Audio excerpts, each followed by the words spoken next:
આજે ભોલાવ ગ્રામ પંચાયતની હદમાં આવેલ ધર્મનગરથી પ્રાર્થના વિદ્યાલય સુધીના માર્ગનું ખાતમુહૂર્ત કરવામાં આવ્યું છે। 48 લાખ રૂપિયાના ખર્ચે આ માર્ગ તૈયાર થશે।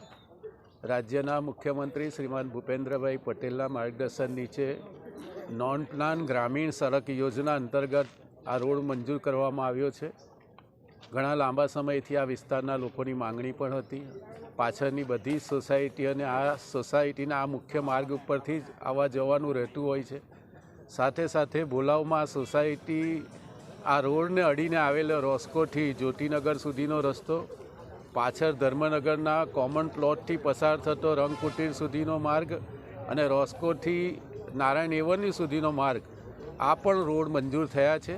આ મુખ્ય માર્ગનું કામ પૂરું થયા પછી આ બાકીના 3 રોડનું કામ પણ તબક્કાવાર શરૂ કરવામાં આવશે, જેના કારણે આ વિસ્તારના લોકોને ખૂબ મોટી રાહત થશે અને મને લાગે છે કે રસ્તાની અત્યારે જે સમસ્યા છે એનો ઉકેલ આવશે।